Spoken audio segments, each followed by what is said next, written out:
खातिर जजे बरोबर न बने सब जज बरोबर दू गो बात के हमारा खुलासा आज भइल। हमारा दैनिक जागरण वाला चाहे अमर उजाला के औरत हम छपवा देते कि सुदर्शन यादव भगत सम्राट व्यास भाई हमारे जिला के मनोहर व्यास जी से गांजा मांगकर छितसरनाथ मंदिर छितौनी पिए थे।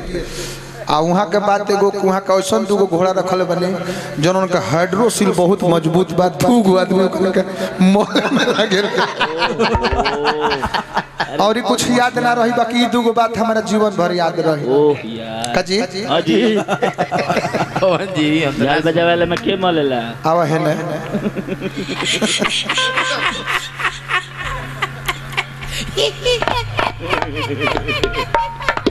राम बिना भैया बढ़ जाए मेरा और ख्वाहिश पूरा हो जाए बस हाँ काहे तना खिसियाल बाड़ी आए हो।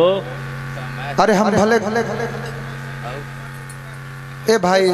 एगो तो तू क दिन पर मिलल बाड़ी अब बोलत नहीं तो बोलत नहीं खूब होने पड़ी मुंह घुमावत तारू अपने से खुश रहत तारू कि केहू तरह के खुश रखे वाला मिल गइल बा। बड़ा हम सस्पिशन में बानी का बात बा बड़ा गंभीरता में बैठू हमरा से तू बात मत कर तू भागते जैसे बाप रे बाप 10 दिन के बाद ए बार मिले बोलैल हन 10 दिन हम कहाँ रहनी आ तू का करत रह ये पूछत रह। बाप रे बाप हम तारे से बात उतना करब बताई ना ना करो हटे जैसे बोलत है तो बोले न खुद करत है तो करे इतना दिल से हम प्यार करत रहनी हां आई हमरा प्यार के कदरे ना कइल 10 दिन सिउटी से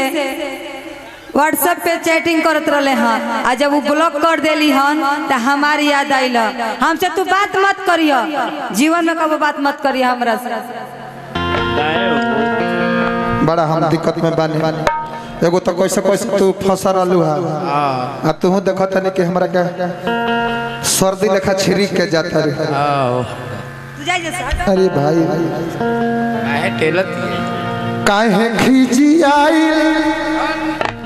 काहे काहे रे भाई अरे जाओ नहीं छुट्टी के हां आई दादा ना रे ओकर तारा जाई घर में तो देखे तो आवो आवो आवो काहे खींची आई अनसाइल बड़ू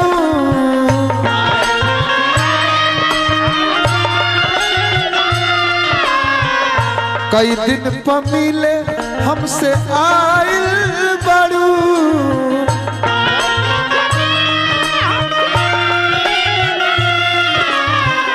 काहे खींची आई अनसाइल बड़ू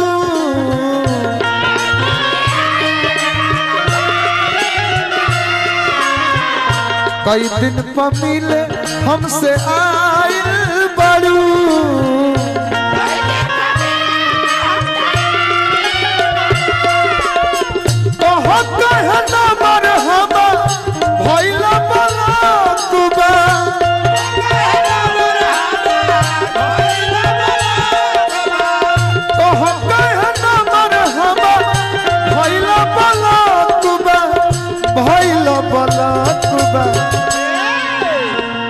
मर चाहे गारी दो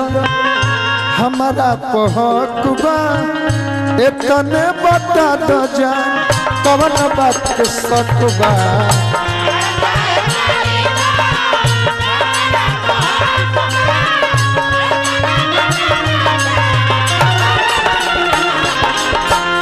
मर चाहे गारी दो हमारा पहकबा इतने बता दो जा कवन बात के सकबा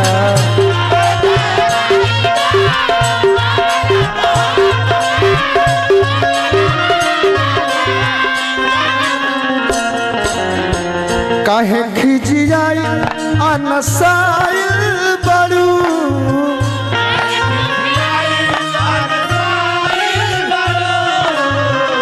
कई दिन पर मिले हमसे आइल बड़ू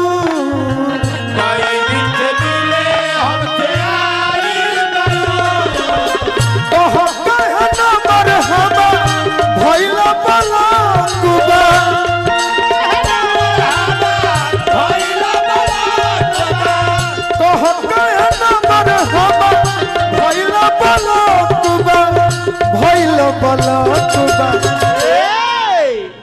मारो चाहे गारी दो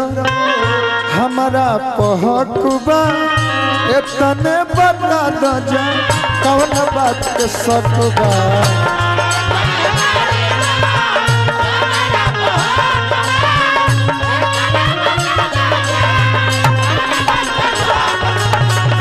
मारो चाहे गारी दो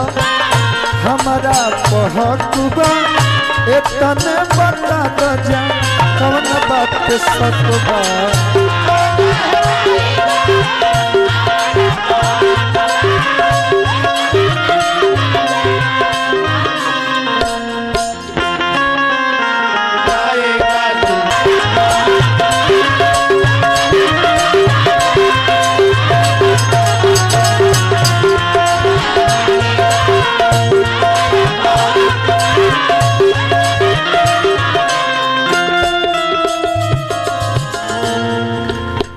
हरी कौन गलती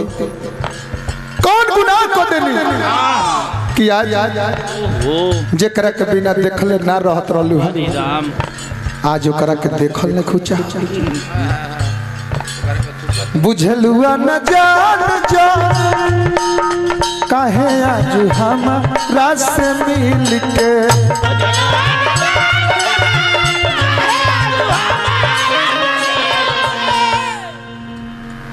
दे दो न सकून सोना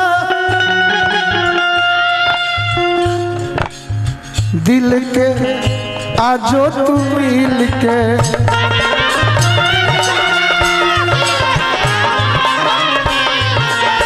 बुझलू न जान जो काहे आज हमारा से मिल के दे दो न सकून सोना आजो पागला दिल के लोरा से नहाइल दूनो आँख झुकौले बारू आँख झुकौले बारू रो तो बारू हमारा के खेद तो बारू लोरा से नहाइल दूनो आँख के पलक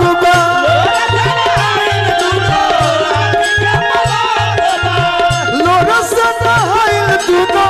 आँख के पलक आँख के पलक मारो चाहे गारी दो हमारा पहकुबा इतने बता दो जा कौन बात के सकबा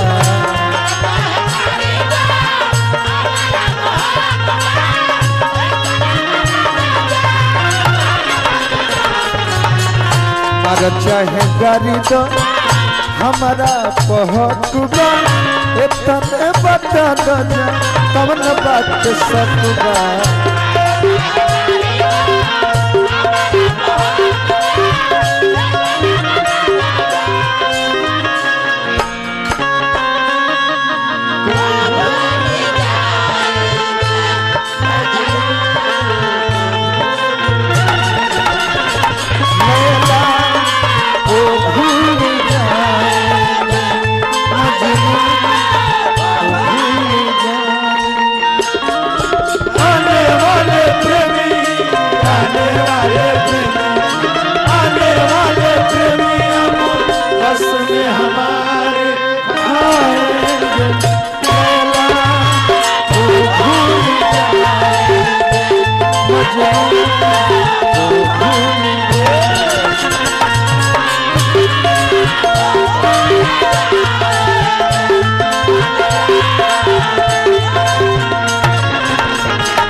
अरे घर से निकला था घूमने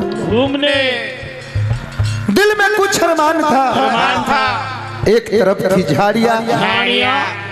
एक तरफ शमशान था पांव तले हड्डी आई उसका यही बयान था ऐ चलने वाले मुसाफिर जरा संभल कर चल चल ये देहतिया भी कभी इंसान था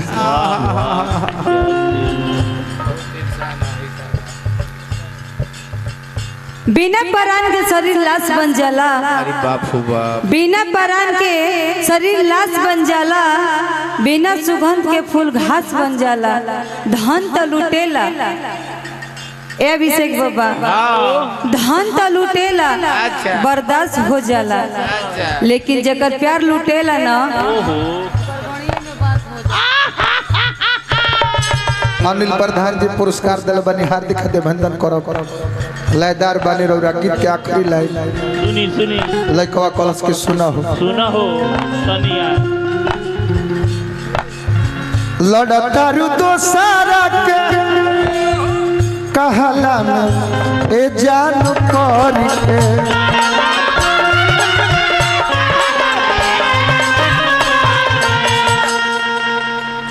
मरजनी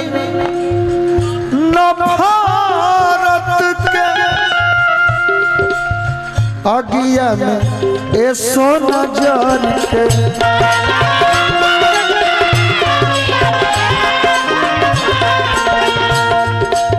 अनिल प्रधान जी बहुत बहुत रुपया पुरस्कार देने हैं, हार्दिक अभिनंदन जय जयकार। लड़तारू तो सारा के कहला में ए सोना पर के मरजन नफरत के अगिया में ए सोना जरी के कमल से हाथी मरले गलुआ के भागुबा